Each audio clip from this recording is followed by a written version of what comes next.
And so, my dear ones, I'm looking at a pile of shiny pennies in front of me. Pennies indeed from heaven. And wherever I am on this plane, I don't care if I'm in an elevator and I see a penny, I bend down and I pick it up and I say, look, in God we trust, the message for today. And that's what I do. There was a time when I wouldn't, but I do that now because it is a reminder to me. And I collect those pennies and I put them in a special jar. And my gosh, that jar is huge now. So that's a whole lot of faith, is it not? So today is August Sunday, and we're looking and dedicating the August month to the principle of life as unity, to the principle of spiritual justice, and to the practice of being a participant in creating a world that works for everyone, which is what our community, our organization is called to help support, to help create a world that works for everyone. And today we're going to look at that not just as a lovely expression and as something nice to hear or something nice to say or something nice to read, but actually a manifesto that we're all called to and that we're all asked to actively participate in. Because it's no good crying it from the rooftops. We have got to be in the action of it right here and right now. Between today in Texas and Ohio, 30 people lost their lives to another outbreak of shooting. And it just seems to be increasing, not decreasing. Now, we may look at this and become inured to it because we see it so often and not want to think about it and put it out of our heads as quickly as possible, but we daresn't do that. It's not what we're supposed to do. We're supposed to look at that and learn whatever it is we have to learn from that, bless everybody engaged and involved in the whole process, mourn with those who have lost so much, celebrate with those who have gone on to a bigger and more glorious expression of themselves in this life, and to pray most especially for the perpetrators of such crimes. Believe it or not, that's what we're called to do. And how do we respond to this kind of violence in the world? Only one way. You and I are called to be even more peaceful than ever. You and I are called to be the change more than ever for good in the world. You and I are called to just look into ourselves and no one else and see how much violence remains within our thinking, within our feeling, and within the movement of our lives. Because there is violence in us all. Equal opportunity for Darth Vader or for Yoda to come through. Equal opportunity.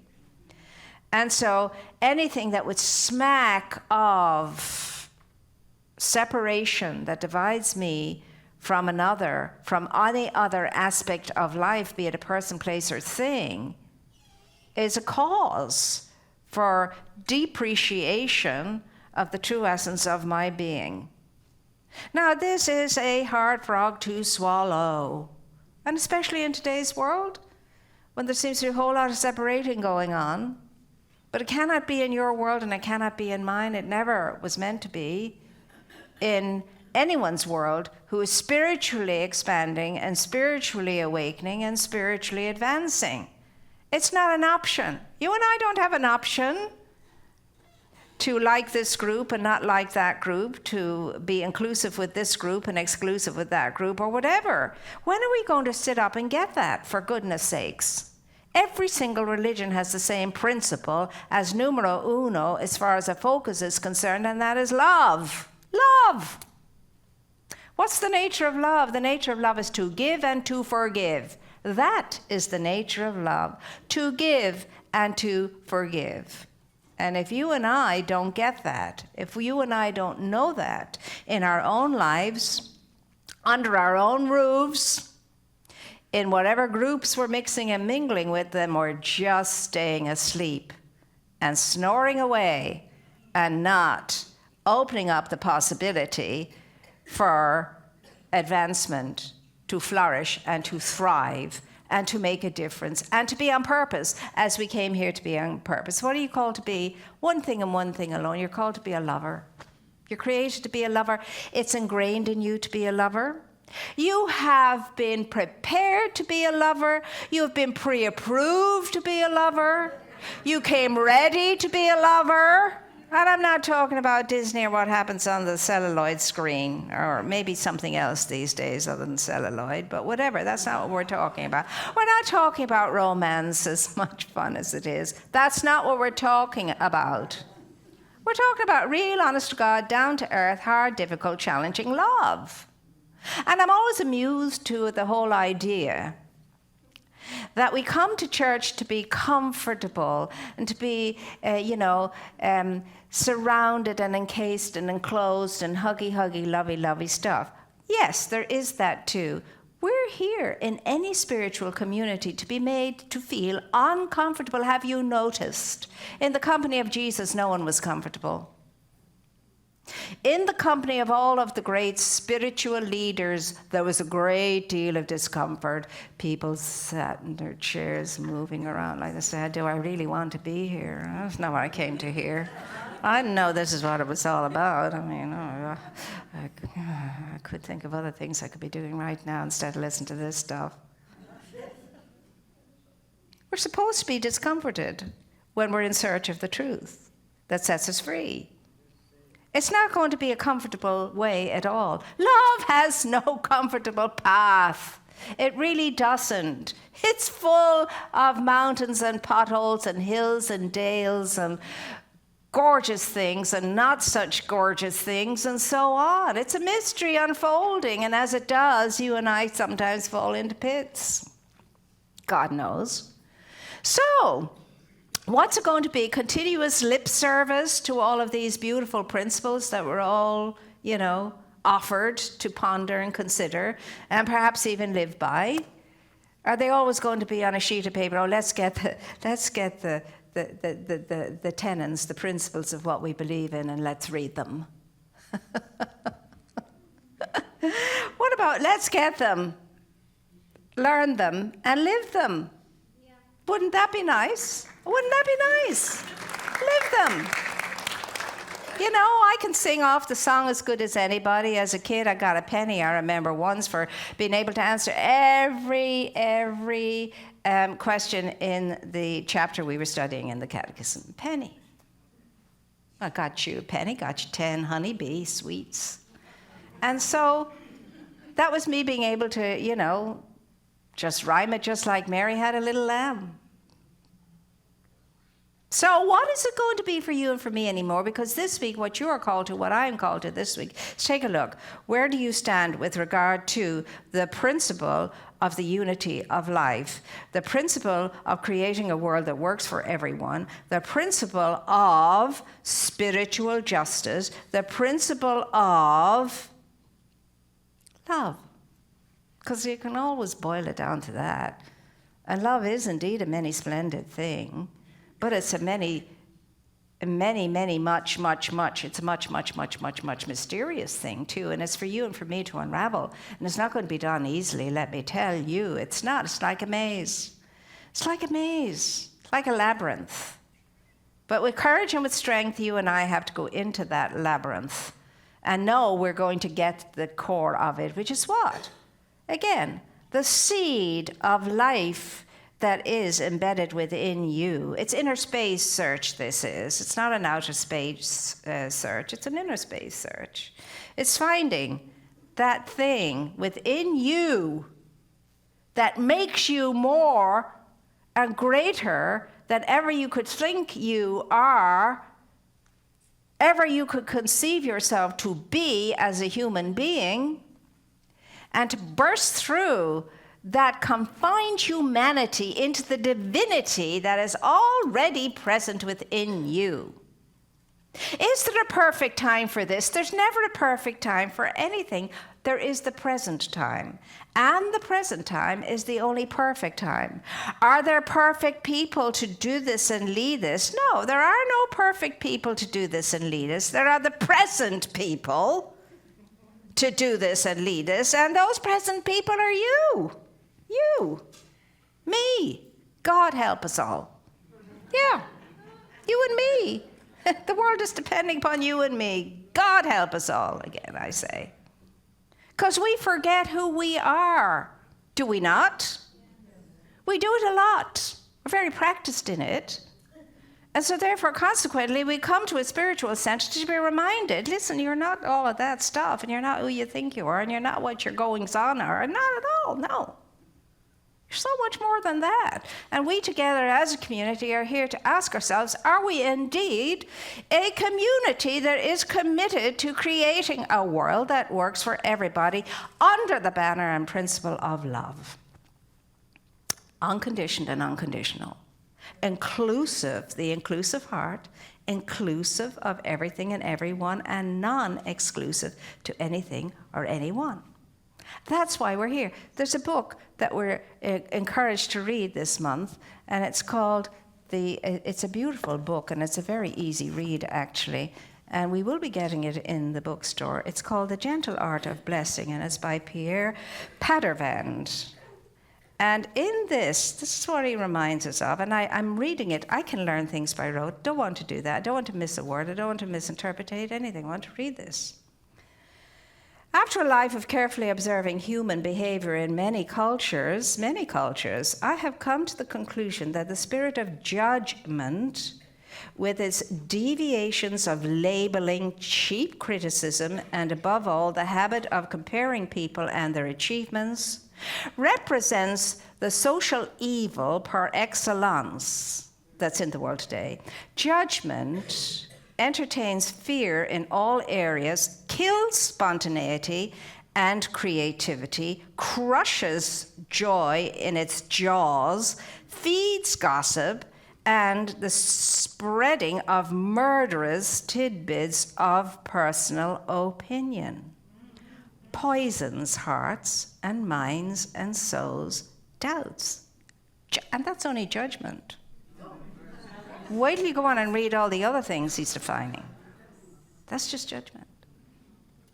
And he says, if you ever, for a few days, had the opportunity to live with others in an atmosphere devoid of all criticism and judgment, where you were accepted unconditionally just as you are with your strengths and weaknesses, you are aware of what an extraordinary experience it is. Creativity, joy, and spontaneity burst forth, hearts open, trust and self-confidence blossoms, and it goes on.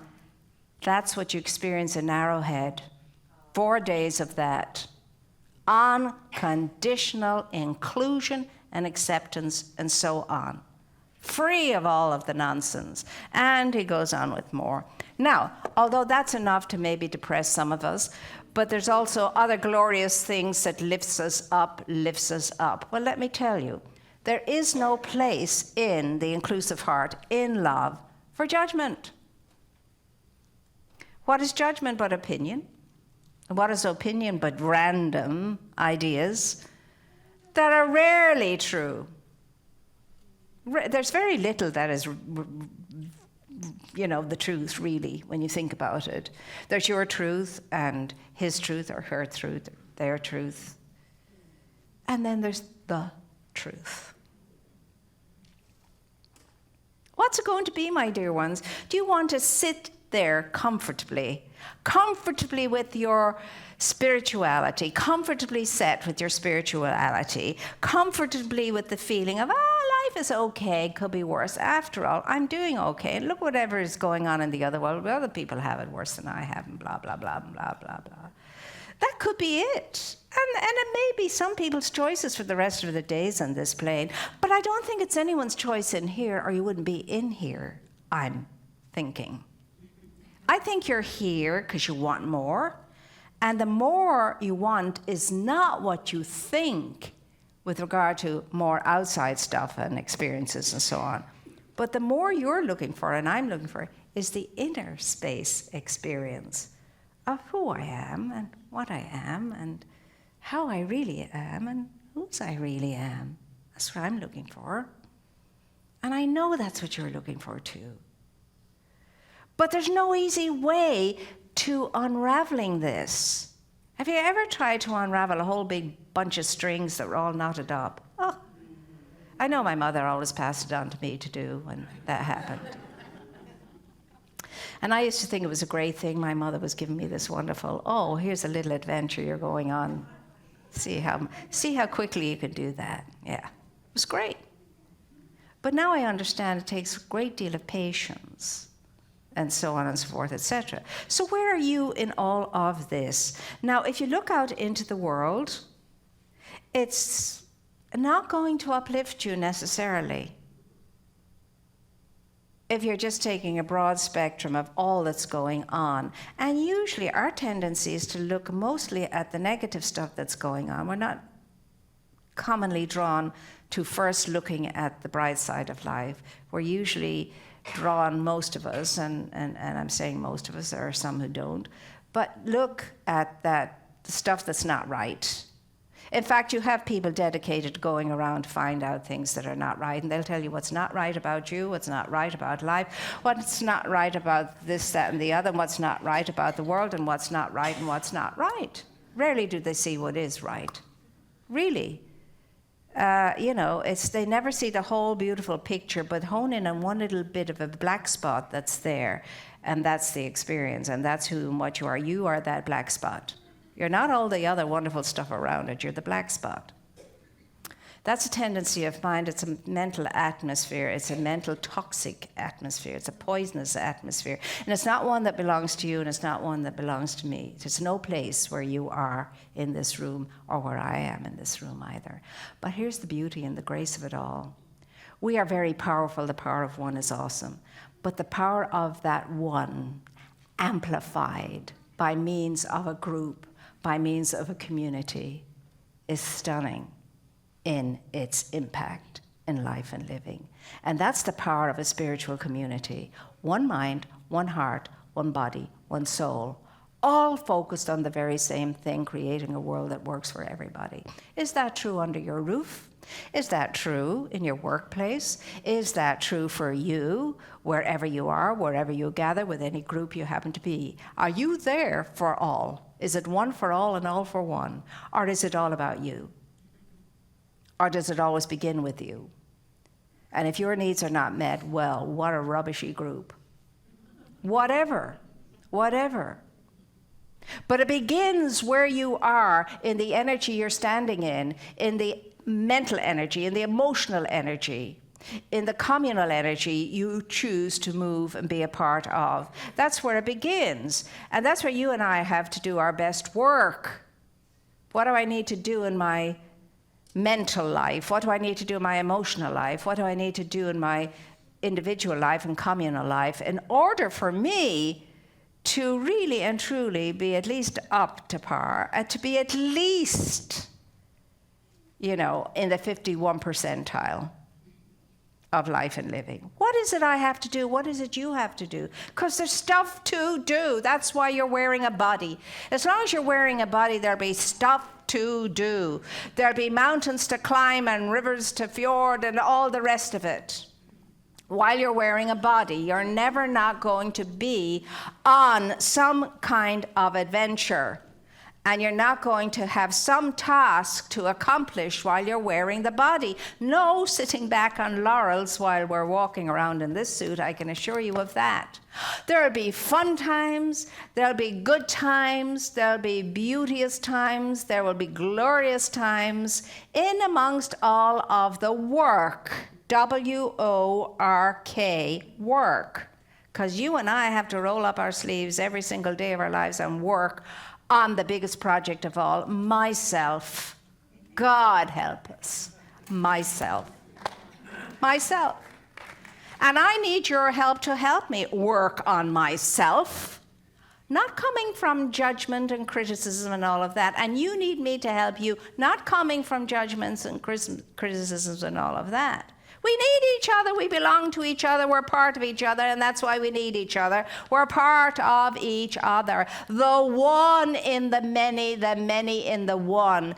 The drop in the ocean in the drop, mother of goodness. And many times do we have to hear it in so many different ways. So where are you in your sojourn on this plane? Are you still a separate, individualized expression of life, wanting its own way, wanting everything to happen according to your rules, your regulations, your needs, and your wants and your desires?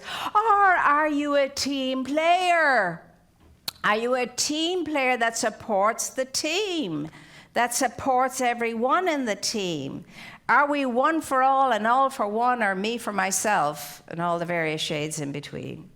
I mean, the choices are amazing. And the impact on what we choose is incredibly, incredibly imprinting us with either good, bad, or something indifferent. So I want us all to be up and at it in a strong and potent and powerful way, like all of the lovers in the world have done before us and are doing right now. Let us join the ranks of the lovers, and don't be afraid of that word. I want to be the lover, the best lover that I can be, and don't be having those minds of yours wandering all over the place.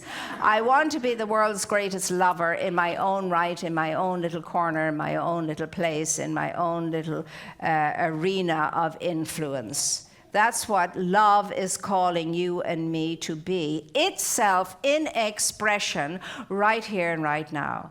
And it doesn't matter how naughty we've been until right now and what debauchement we've been up to, etc. That's in the past. It could stop right here, could stop right now, whatever that might be. Mightn't be much of anything at all. But it doesn't matter whether I'm good, bad, or indifferent. I can always be more of myself. I can always be more of my greater self. I can always have more to bring with me and put on the smorgasbord of life as an offering today. I can put something on the plate every single day of my life, and furthermore, I'm expected to do exactly that. To dress the table. To fill the table, to put food on the table, for all without exception to come and participate in, and no closed off communities, etc., that keeps people out. Remember, making a world that works for everybody means all people, all nations, all life, without exception, and we don't get to change up that in any way. It's all truly or nothing in the life of spirituality. You're either all in or you're not in at all. And so that's the challenge for you and for me. Do you want to be your best, your greatest, your most impactful, your most glorious self? Or are you going to remain comfortable just making do and just getting by and just settling for whatever?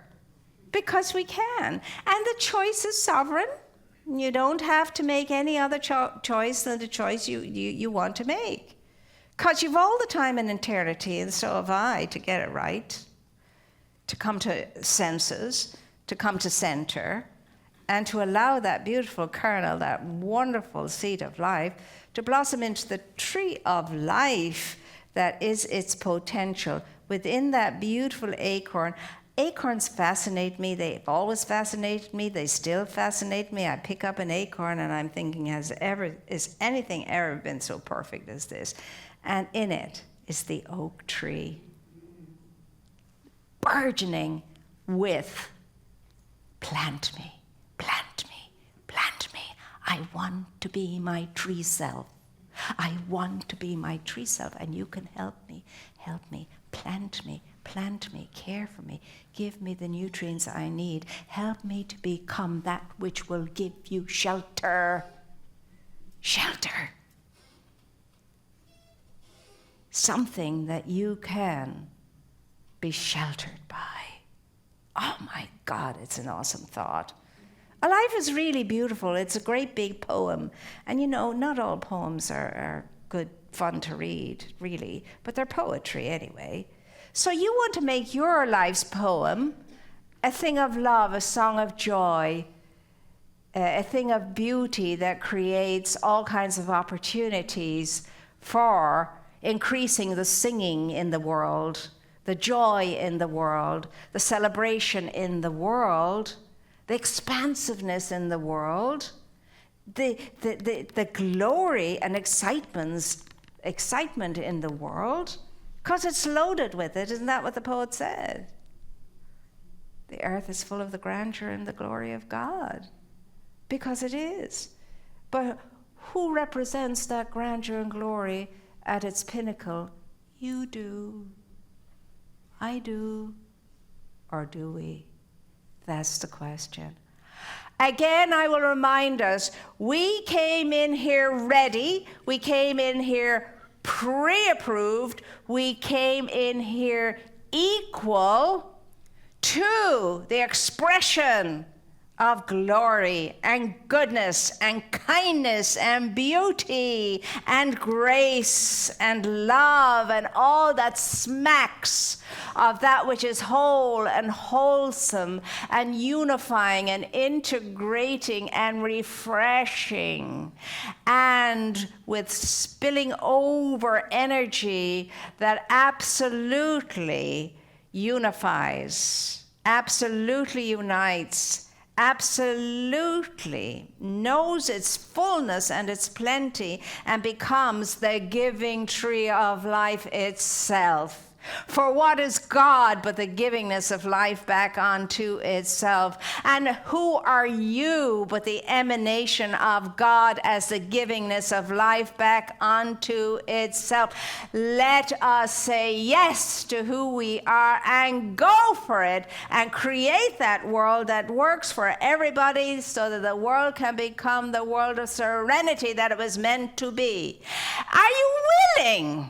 Yes. Are you able? Yes. Are you ready? Yes. Will you do it? Yes. So it is. So it is.